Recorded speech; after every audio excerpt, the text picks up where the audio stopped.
Okay, so thank you very much. And I would like to leave the floor for our boss, lawyer Onesmus Barima, to actually take us through his journey. And before that, I'd like to mute everyone so that there will be less distraction for the flow. And those who are joining us too, I would like to welcome you all for honoring this invite. So let's kickstart. Thank you very much.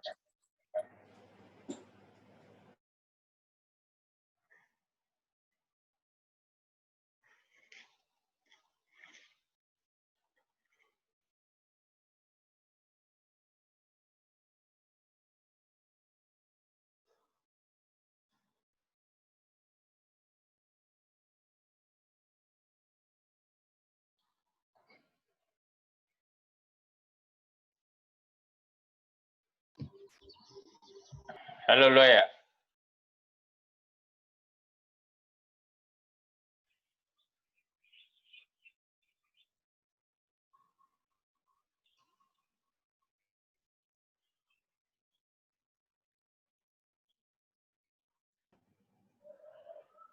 Can you hear me? Yes, please. All right, so I can go ahead. Yeah, you can mute everyone and go How ahead. do I do that?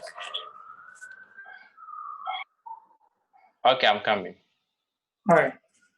Let me reclaim.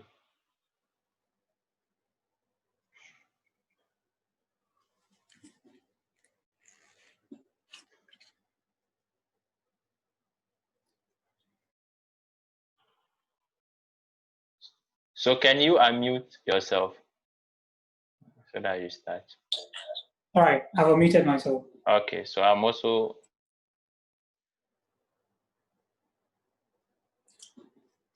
Okay, so like I said, we will restrict ourselves to how to attain the corporate progress that every young person would need in the 21st century. So by way of brief introduction, my name is Onesmus Verimose. I'm from a family of 8. We are 6 boys, 6 strong boys, and 2 beautiful ladies. Background, my dad is an electric welder. I always feel proud to say it. From a magazine in Kumasi. Well, that's where I grew up. And my mom is a petty trader, also in Kumasi. Currently, I'm the legal and compliance manager for a thermal energy, or say an oil and gas company called Gensa Energy Ghana Limited. What we do is that we produce power for Goldfields Ghana, both Takwa and Daman. So that's what we do.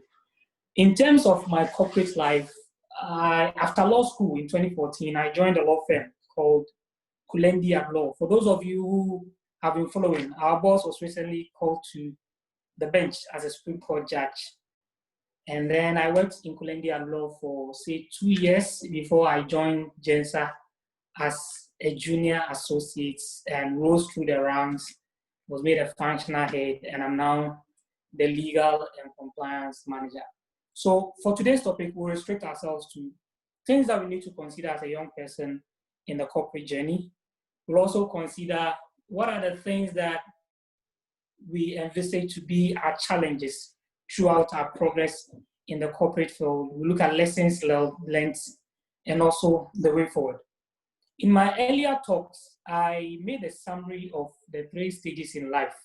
I explained that in life there are 3 stages. The first stage is when somebody takes care of you. The second stage is when you take care of yourself. And then the third stage is when you take care of others. All these 3 stages are extremely important. They are separate, but they are interconnected. The reason why I say this is that during the first stage is when somebody assists you to build your capacity in the area of skills building, education, to clothe you with the requisite capacity to face the upcoming environment in terms of work. And then the second stage is when you have the capacity, you are working. And then the third stage is when you take care of others. Each of them has its do's and don'ts, which I've explained earlier, but I'll summarize it. During the first stage, somebody is giving you capacity, somebody is training you, somebody is giving you the skills. If you are in school. You have a duty to ensure that you maximize all the opportunities granted to you in school so you become someone of a value. The second stage, once you start working, you also need to adopt certain measures by saving, adopt certain measures by being self-disciplined, and adopt so many things in ensuring that you don't become a burden to the society. And then the third is when you have the capacity to take care of yourself. So you take care of your parents, you take care of your siblings, and then the family that you have begotten to yourself. For today's topic, let's concentrate basically on the corporate environment. After school, every person, personally after school, I started work in Kumasi at a law firm called Safu Jemfi. And then I moved to Accra to Kulendi at Law. Immediately you enter the law firm, you realize that every office, every business has its orientation, has its culture that they imbibe themselves into. The culture usually contains their way of communication, their way of handling issues. So it is your duty as a young person who has entered into a new environment, being an office, being an accounting firm, to take the time to learn, to understand the corporate culture. That is why in GENSA law, what we do is that we undertake all our employees, all our interns, everyone that comes in through a series of orientation to make you understand why we do certain things and then how we want you to do it. If you're a young person and you come into such an environment, your main duty is to allow yourself to be taught. Take the time to learn the corporate culture.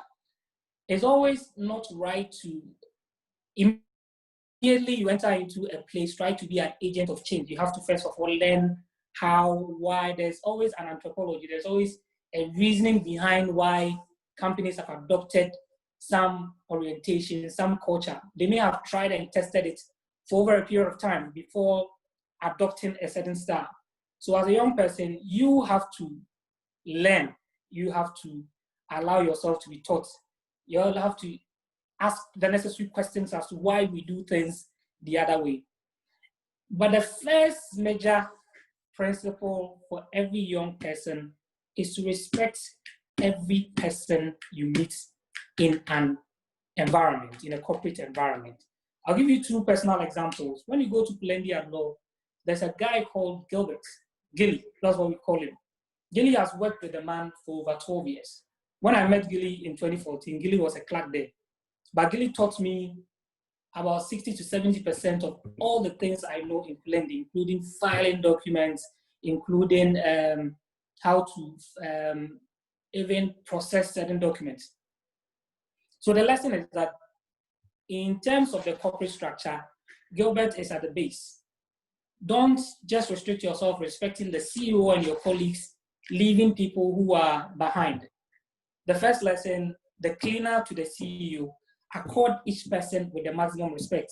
They are the people that understand the orientation. They are the people that can guide you into understanding why the company does certain things in a certain way.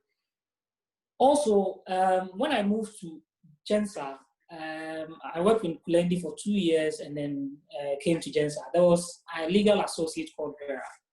Vera assisted me in so many ways. She actually taught me the corporate side of law, how to organize board meetings, how to send corporate emails. There are times that I may want to send some emails, but Vera will prompt me that this email is going to the board of directors and this is how it's supposed to go. This email is to other colleagues, this is how it's supposed to go. She was actually the person that also taught me on how to prioritize work that has been given. So in terms of respecting people, we shouldn't just restrict it to the people who are our colleagues, but it should start from the basis. Because for me personally, what assisted me the most was my willingness to learn from people at the base. Vera taught me the corporate side of law, taught me how to organize my things, because every lawyer that comes from the law school has this raw law. it's now time for you to nurture your potential. And it runs through all the areas of our practices. You can be an accountant, you can be a lawyer, you can be a judge, you can be a businessman. But once you come out from school fresh, believe you me, the corporate environment is extremely different from the academia that you may have the content, but in terms of blending it to make it more effective, you will need somebody to assist you. I'll give you two other examples. There was a financial controller that came to a company. She came as a boss. So when she came, there were other juniors. All her idea was that probably people were stealing and then she was coming to be as a cop. But I'm telling you on authority that that person came, and because of the disrespect she had for the juniors, she could not understand the corporate scenes around her work. And then at the first board meeting, she made so many mistakes and had to be let go.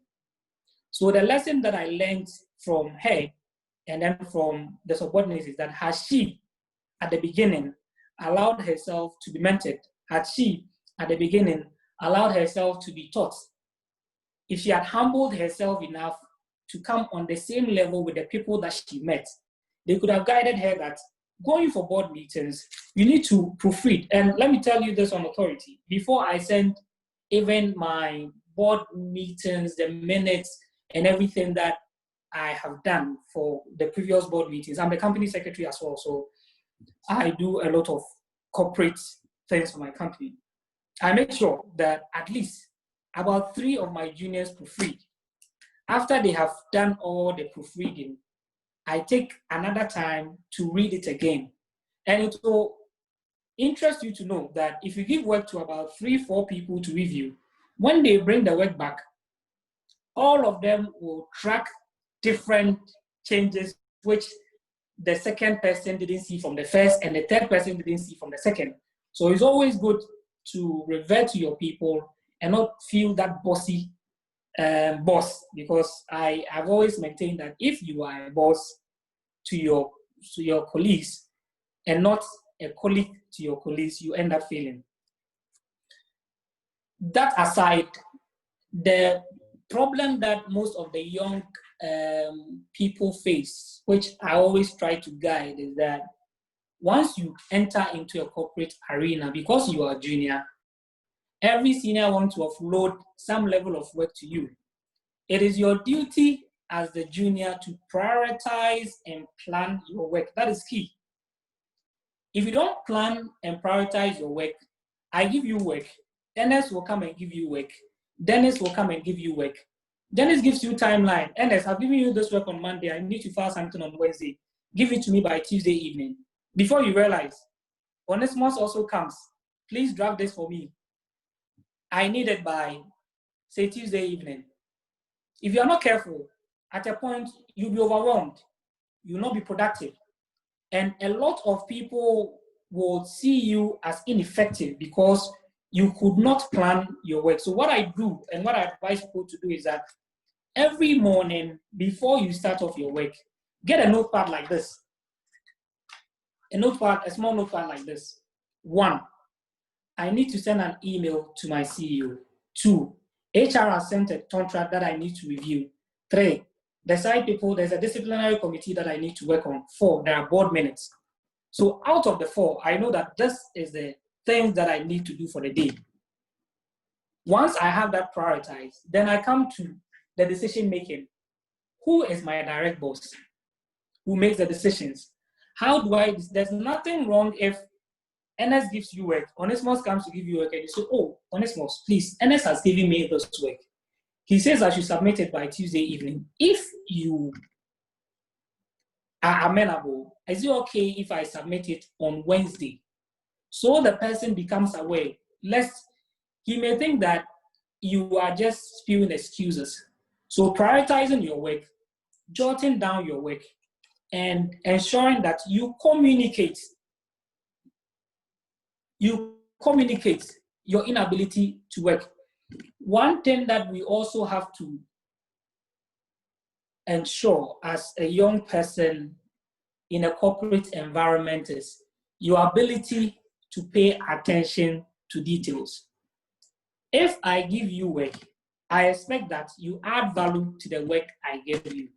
If I give you work, it's not that I cannot do the work, but I'm giving you an opportunity to grow on the work that I've given you.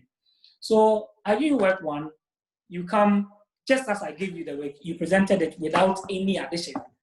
I'll look at you and I say, oh, okay. Then the second time, you repeat that. You may not get all the seniors, you may not get all your superiors to give you feedbacks. But once they give you a work, it is your duty to pay attention to every detail. That's why you apply the knowledge that you learned in school. Criticize the work, give it to the person. The person may accept or decline it, but you should be able to prefer your opinion on the work that have been given. That separates you from the ordinary person who is just a follower. One thing that I've realized for most Ghanaian employees is that, I don't know, maybe it's our cultural orientation. When you go for meetings with your superiors, we always decide to take the backstage. And even before the meeting, we are of the opinion that this meeting, I'm not going to comment. It's for my boss. So you don't actually prepare anything, you just follow. But it's dangerous to go into a meeting without knowing what is going to be discussed there. So before every meeting with your boss, you need to think through it, and you ask yourself some questions. What is the meeting about? What are we going to discuss? Is there something that I need to research about? Is there something that my boss is likely to require my assistance? Once you have that orientation, it guides and assists you into making yourself more of an asset rather than a liability. Because you cannot always come and see my car, go for meetings, and then just carrying files. I can carry my files myself. So the point that I'm making on this is that pay attention to details, be confident to criticize and offer opinions on work that you are given. When I went to the first law firm, the Columbia Law Firm, I realized that there are about 30 seniors. Each person has a different skill that is good at. One of them was an advocate, serious litigator. He argues in court and everybody pokes his eye to look at them. The other was also very detailed in terms of criticizing research work. And then another person was also more into a combined thing. So the strategy that I adopted was to learn a bit of work from each of them by observing. So what I did, which really assisted me, is that anytime we went to court, after court, I would take the file, try to read and understand it. If there are any questions that I need to ask them, I go back, oh, okay, when I was reading this file, I realized that this. What did you mean by that? Today in court, I realized that there was A, B, C, D, which needed to be said. Why didn't you say it? So once they realize that you've shown some interest, and the truth of the matter is that every person in an organization, every senior colleague in an organization has a lot of things under his desk that he's willing to offload. But the problem has been that they have the confidence to offload such works to you. So another lesson that I learned from that is that we need to own our brief, own every file that has been given to you, ask the necessary questions, show your direct supervisors that you, even though may not have the capacity now, you are willing to learn from them, you are asking the necessary questions, and then you are willing to sacrifice, so you offload some burdens from them. And then we also need to see opportunities in every work that has been given to us. If most of the times we always concentrate on the problems, the disadvantages, the troubles, and keep a blind eye on the things that really matters, the reason why we are at a place. And I want to say that in as much as in every office there are grapevines, there are backbiting, there are problems. They equally have plenty of opportunities that we can also tap into. So as a young person, sometimes it's always good to close up your eyes on so many critics that you may hear about your colleague or your senior colleague. Even before you entered office, you might have heard a lot about people. If you go into such offices concentrating solely on the problems, on the critics, on the things that you've heard from the people, you always get it wrong, because there's a prejudiced mind even before you entered the office, and that can really affect your work. And then the last but one point before we move to the lessons that we've learned. During the formative years at Kulendia Law, the earliest time that we closed from work was 11 p.m. So there's an orientation in that law firm that every person must be willing to work harder, and that your speed is determined by what is chasing you. And it was true, because almost all the big men comes to the office after they have closed. And then the big men were closing around 7 p.m., 8 p.m. So when they close, then they come to the law firm for us to take instructions.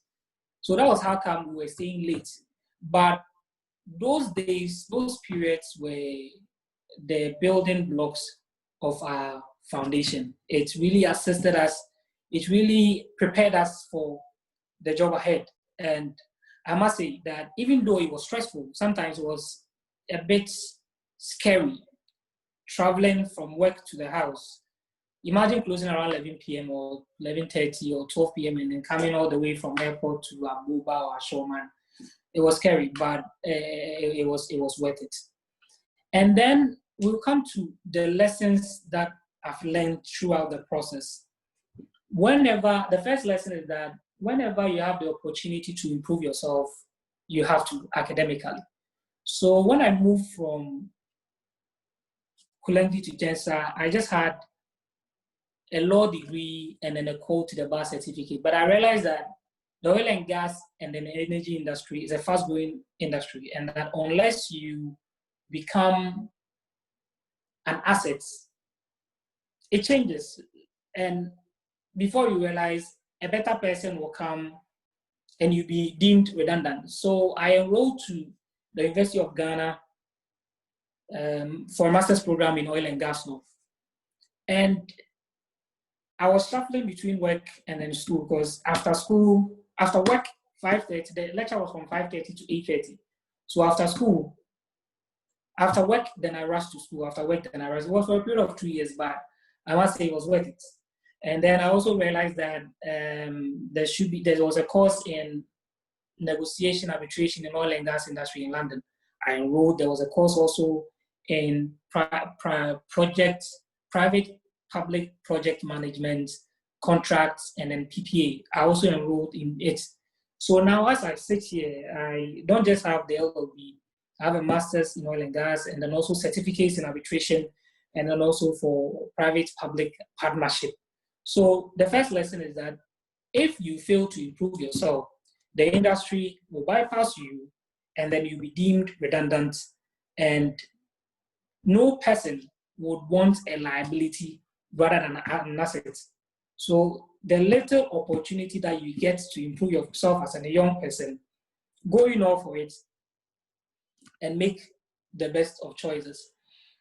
And then the other thing that we also need to consider out of the lessons that I've learned is that we should not be afraid to make the move. In the process of making such moves, we may lose a lot of things, but I can assure you that you gain a lot. My example on that and a personal experience is that after I worked in a law firm for 2 years, I realized that even though I was good in litigation wasn't something that I really wanted to do for long. So I looked for a corporate niche, which was quite different from what a lot of people were doing. So I got into contact with my current company, and then I enrolled. When I came, I was the only lawyer here. I had to establish the legal office. I needed to then set it up and register the office with the Ghana Bar Association. So the office was set up. I started it from scratch. Currently, I have 3 other lawyers working under me, and the office keeps growing. So one thing I said, I've realized is that had I not taken the move to come into the corporate fold and then enter where I really wanted to be, I'm not saying that litigation wasn't good. Litigation was better, and every person has the reasons why you move. But on my part, I believe that I've been more effective when I moved to my current company than maybe I may have been in my old company. So you may have some problems. You may have some dilemma. You may be considering what ifs. But when the time is right, when you know that the time is right, disregard some of the negative comments that may come, disregard some of the fears in you, and then just step forward. God will be with you. And then this story also, anytime I get the opportunity to share, I do, because things take time. Things take time. I'm sharing this with you to motivate you. After law school, I decided to move to Accra. Before I came to Accra, I didn't know anyone in Accra. I only knew of a friend.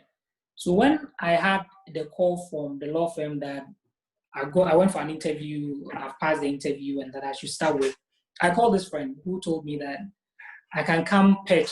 I believe you all know pitching. So I packed just one small bag, a pitching bag. I was a pitcher in school as well, so I know how it feels. I packed one pitching bag, and when I got off from Accra to the St. John's of Angkor St. John's, I remember dragging my bag across the road, and something in me started asking questions why I'm taking the move from Kumasi, where I have all the family members, and now deciding to come pitch with a friend. What does the future hold for me? Was it a right decision? Am I going to be okay? Why did I make such a rash decision and not even stay in Kumasi for things to materialize? But deep within me, I knew that once I commit every work, every step that I took to the Lord, He guided the steps. And I stayed with a friend for almost a year. After 1 year, then I moved into a small ghetto at Dawena before I moved to Aboba, Showman, and I'm now at my current place. So things take time. Now, moderately, it's okay. I don't have the millions of dollars, but it's way far better than how I started off during the days of my pitching with a friend and even having to move into a ghetto, and things started becoming a bit normal. And another thing that we also need to consider is that when things takes time, when things starts to get on its toes, we need to learn how to save. The Bible says that you have to protect your property, lest you grow old.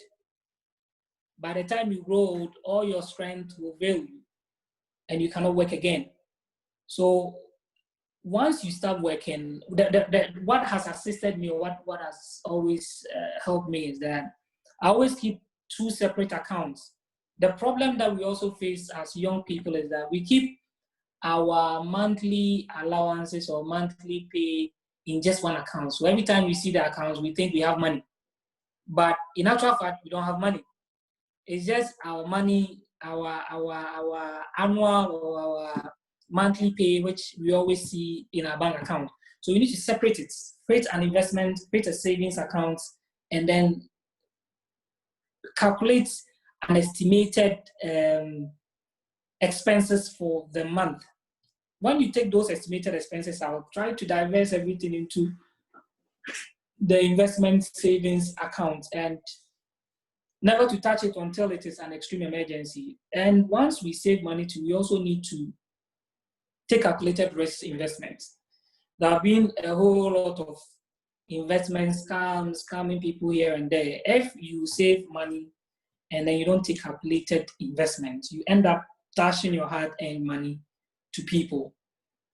And then after taking the bold step, things taking time, saving money, you also need to appreciate the people that assisted you during your times of struggle. You need to always reach out to say thank you to them. One thing that we always miss the point as the youth or young adults is that we are waiting until we hit the millions of dollars. We are waiting until we get the 10,000 CD monthly allowance or monthly pay, 20,000, before we deem ourselves as rich and try to take care of our parents. But the sad truth and the irony is that before we end up taking that money, majority of our parents may have been dead by then. So what I always advise people is that even if your monthly allowance is say 500 cedis or 1,000 cedis, once you take off your estimated expenses, try learn to at least 5% or 10% should go to your parents. It's always better to feed them. It's always better to make them laugh rather than pay monies at their funerals, which they may not even see. They will never see that you spend money on them in their funeral. So the little that you have out of 1,000 cedis, you can even budget 50 cedis or 100 cedis, make it consistent. Don't wait till they call you. So out of our frustrations in life, sometimes we forget and we say that we don't have that kind of money to assist our parents. But if you have the opportunity to assist your parents, please do, because you end up regretting it and you may not be able to leave that moment ever again. And on the challenges that we face, I think as the youth, first has always been the financial challenge. Most people go through a lot of challenges financially, are not able to attain any feat in their corporate rise, even though they may have the capacity. The second has always been fear. We are a bit timid to go for gold. We always say that the empire wants them, so we are a bit reserved in attaining what is really ours. And then we also lack patience to see that things work out the way we want them to be. But I'm assuring you that if I look at where I started from, in a university, I was a pitcher. When I finished law school, I had to pitch for a year.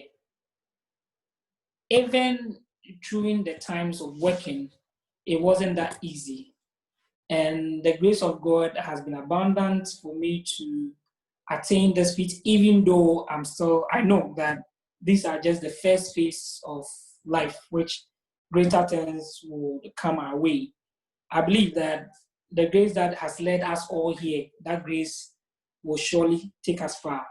So in a period of reflection, we should consider that any work that we find, the Bible says that we have to do it as unto God and not as unto man.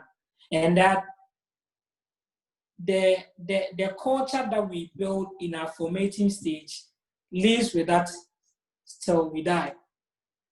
You may be working in a government institution and you report to work 10 o'clock and leave at 3 o'clock. But be rest assured that if that becomes a habit with you, even if you establish your own business, that is how you're going to work.